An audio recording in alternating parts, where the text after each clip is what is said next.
looking back at myself, I realized that I definitely I had a poverty mindset. So when we were thinking about buying like a couch, for example, it'd be like $1,000 for a couch. Like, oh my God, what are we gonna do for the $1,000, right? But now it's like I view everything as an investment, right? Everything can be an investment. Even the clothes that you wear, like the way that you show off to people or the type of materials that you put into the house, like literally everything that you do, the food that you eat, anything is an investment in something. You're investing in a physical object, you're investing in a mental object. Your education is an investment. Hey, this is Niti, and what you're about to hear today is a very special episode with one of the members from our portfolio program. We call these Sensei Sessions. These interviews are designed to give you perspective about what you can achieve with the right strategies and execution. I hope you enjoy this episode, and for free resources, check out our show notes section to see how you can build and scale your portfolio. Jing and Brian, tell us all about you. Tell us who you are, where you live, where you invest, what you do for a living, and your portfolio size. My name is Jing. So we live in Philadelphia area, and this is also where we invest because it's our backyard. And so I quit my corporate job 2 months ago. I was incorporated for like 10 years. I was doing leadership development, strategy, and training. So now I'm fully dived into real estate. I do many things in real estate to get the pro status, tax benefits to offset his salary. So I am a real estate agent. Brian and I, we have a construction company. Also like have our own property that we manage at the same time.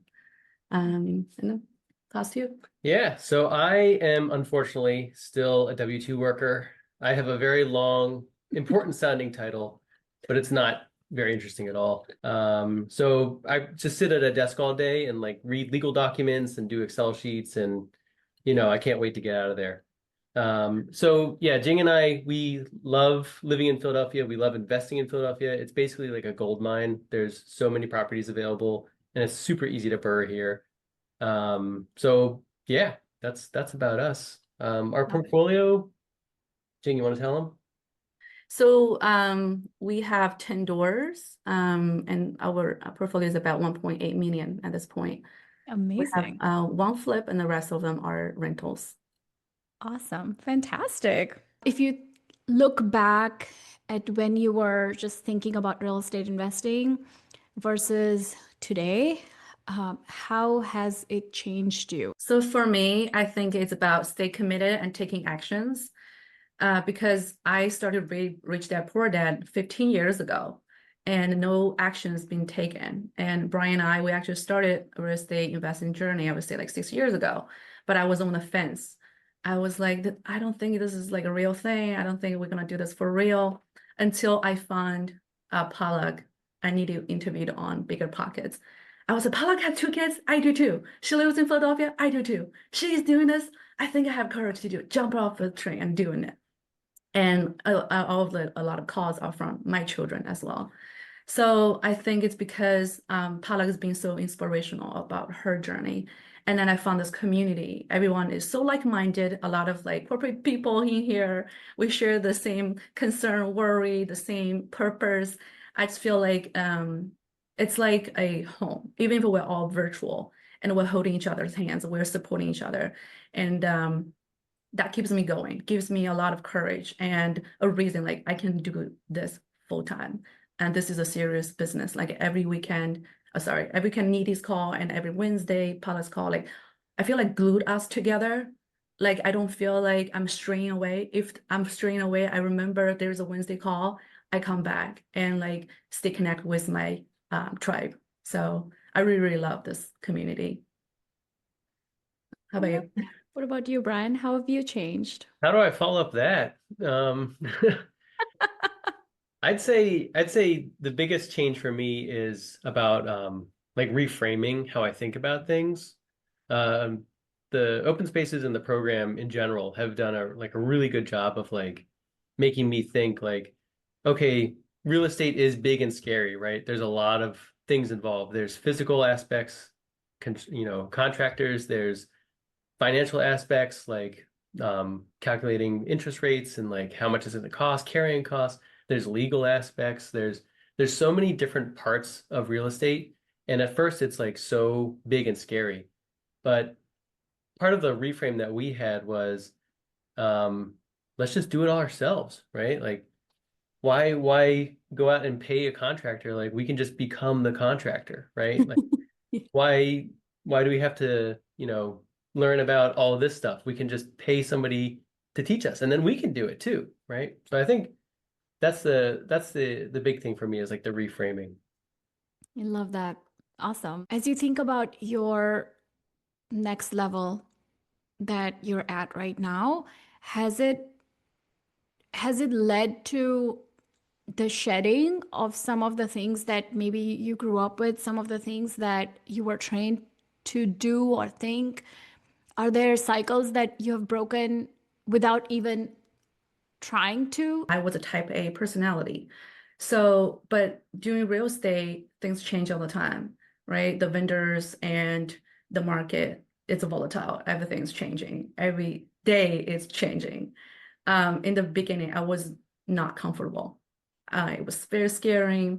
And thinking about all the money invested in, like that contract, that house was under contract. All of a sudden, the next day they tell you like, "Oh, our gift money is gone."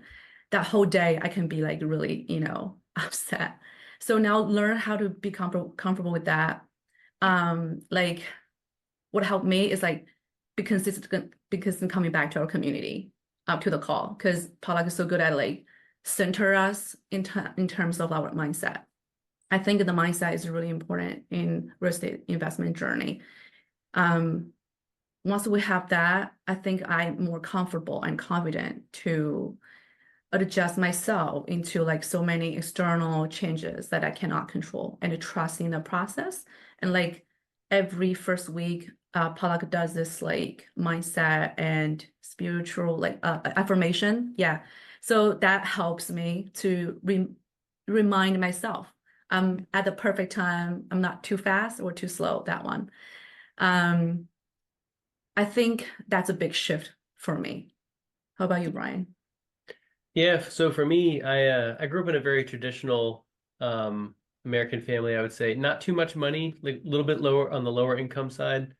And looking back at myself, I realized that I definitely I had a poverty mindset. So when we were thinking about buying like a couch, for example, it'd be like $1,000 for a couch. Like, oh my God, what are we gonna do for the $1,000, right? But now it's like I view everything as an investment, right? Everything can be an investment. Even the clothes that you wear, like the way that you show off to people or the type of materials that you put into the house, like literally everything that you do, the food that you eat, anything is an investment in something. You're investing in a physical object, you're investing in a mental object. Your education is an investment. So I'm not afraid of big dollar prices anymore. And I've been able to like think differently about how to look at the world that we live in. Well, like this morning we went to Lowe's, we bought a weed whacker, Yeah. which is part of our business expense. Yeah. Yeah, I love that. That's true. We look at money differently once we know how it shifts and how to increase the velocity of money and how our decisions and skills can help us make or lose money and so much of it. I feel like that really shifted how I looked at money. I love what you said about the $1,000 couch because I remember the first time. So the first job, went to IKEA. It's IKEA, not even like an expensive store. That's where, that's like the level one of everybody buying furniture. No, level one's garage sales. Then you go to IKEA. Then you go to IKEA.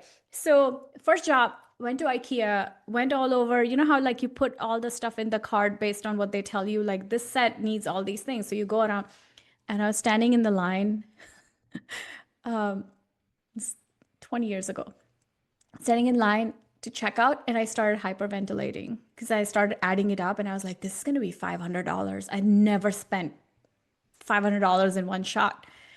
And I was like, I can't breathe. I don't know what to do. And I had to call a friend, like the phone a friend, right? I had to call a friend and I was like, I don't know what to do. I'm in line. I know I should be doing this, but I'm panicking. Like, I don't know what to do. Like, am I having a panic attack? What's going on with me? And my friend's like, this always happens to you. And I was like, really? Because money was I just looked at money so differently before because it was all about spending as a consumer.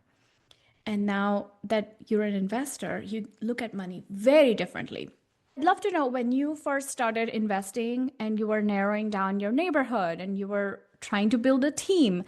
Um, how did you accelerate that process? We already know like a handful of like wholesalers. Mhm. So after we joined the program, we just like rekindle with them. And also I'm agent, so I have access to a portal. So our deals are acquired through a mix of wholesalers and the deals that I fund. And about the contractors, I fortunately speak Mandarin. So there's a big pool of Chinese contractors here. So I just interviewed them and then handpicked the best ones. They have good work ethic, they are easy to communicate, and I make sure I visit their work site. So that was easy for me for the contractors part. Yeah, do you have anything to add? No, I think again the program itself was really helpful. I think the deal calculator was like really good at accelerating our analysis. Because before we were just doing everything kind of on like a gut feeling, or like we would only pick like the most safest deals. Like prior to joining Open Spaces, we picked like turnkey properties. Mm-hmm. So some of the modules on like uh what needs to be done in order to get the best ARV, I think that like gave us a lot of confidence so that when we were looking at different deals, like, okay, we can move quickly on this one. All right, let's put this one on the back burner. All right, this one is definitely a go. Like, let's grab that guy now. Yeah. Yeah, the calculator is like the Bible for us. Mhm. We will use it every day. Like we were at work, we just calculate, hey, we saw a deal. Like we just like do that on our phone very quickly. If it's not meeting our criteria, we just pass it. I love that. Awesome. So, with this focus that you've had so far and how far you've all come, I'd love to know what's your vision? Definitely first step is to be financial freedom and to get Brian out of the corporate rat. One day, Well, one day I'll get there. yeah, so location free, that's very appealing to me. Be digital nomad, something like that. Have more time with our kids. As our kids growing older, they're gonna have a lot of extracurricular activities. So I hope I will have more time to accompany them. So that requires steady cash flow. So definitely gonna stay on the track of real estate and keep growing and stay in the community, and we'll go together. Yep. Yeah, and I would second that. I would love to be my own boss one day instead of sitting at a desk listening to somebody else tell me what to do. Yeah, that's so great. And you guys have already started two other businesses after getting into real estate, which is so fantastic to see. So you're a realtor and you have a construction business along with bars and flips and everything else. That's awesome. Thank you. You guys are so Oh my God. incredible. How powerful do you feel now with the knowledge that you have, the knowledge that you've gotten from this community? How powerful do you feel? I just want to say like how much I love the program, and I'm so fortunate found it because it changed my life. Being in corporate for 10 years, traditional Asian culture, like a lot of like taboo, not thinking outside of the box. And I found a Palak on Bigger Pockets. I feel like she's my role model, like as immigrants, a woman, as a mother of two. And because I was like, when I started the program, I was at the exact same phase when she started. Like her first one was like two or something, and she just had her second one. I feel like she was talking to me. And also with her background and Niti's background, I'm picky because I have that background. Palak and Niti, they have that corporate background. I just feel like resonate with them so many levels, and that told Brian immediately, like, this is a program we have to invest right on. It's a big investment, but I told Brian, like, I think they are the right people for us. And we never looked back. And they're just like the beacon for us. Every day when they talk to us, I just feel like there's a hope, and we just like stay committed and take actions. And that's where we're going, like we're going through that. So I'm just like so happy about it. And Niti's calculator, which we love, we use all the time, and that's a golden tool we use. Yeah. So I just want to say, I'm just so proud of you, Jing. You have done so much in such a short time after quitting corporate with 2 little kids. Mm-hmm. I mean, and Brian, of course. I'm But okay. because I see Jing out and he's about, the like breadwinners right now. yeah, yeah. Somebody's gonna bring home the bacon while you build the thing, right? Yeah. Yeah.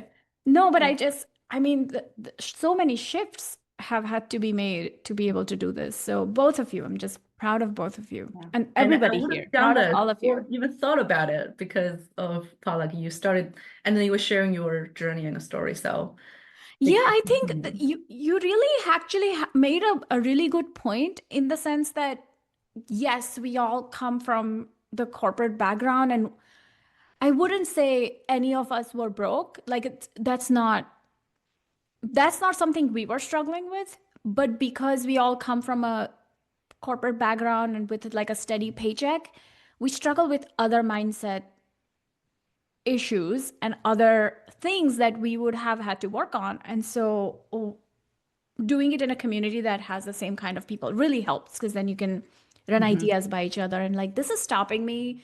Is it sometimes it's hard to know whether it's tactics that are stopping us or mindset that's stopping us. And so being in a group of like-minded people can really help figure that out. So yes, so you really brought up a great point there. There are people all in our lives who are, and we talked about it, they're not sure what we're doing. Maybe they are sure, but they don't know where to get help. So can you finish the sentence and help them understand, right? I almost didn't join this program because. I almost didn't join because that couch cost $1,000. No, but seriously, like, again, going back to the poverty mindset, like spending money to invest in knowledge, like it makes sense when people are talking about college, right? But when it comes to like investing money in yourself and like watching the videos that are self-led, investing in yourself, spending your time to go on Wednesdays and Saturdays and like investing in yourself, like I almost didn't do that. But luckily I have Jing, who is a great motivator and pusher in my life. So I told him, say, I have good instinct. So you gotta trust me. Absolutely. So that's how I convinced them. I love that. I have good instincts. I love it. If somebody was watching this, is there something you can give them that they can implement right away? Maybe it's about real estate, maybe it's about productivity, maybe it's about something that you're doing, something that somebody can execute right away. For me, I would say don't stuck in analysis paralysis mode. Yes. Yes, you're gonna make mistakes. So it's rather be better just doing it. Yeah. Incredible. Seriously, incredible. So inspired. Thank you. When you're ready to get serious, you can join us at theinvestoraccelerator.com. It's like getting 1,000 episodes worth of information in 5 days, and it's everything you need to build your actionable plan to financial freedom and making work optional.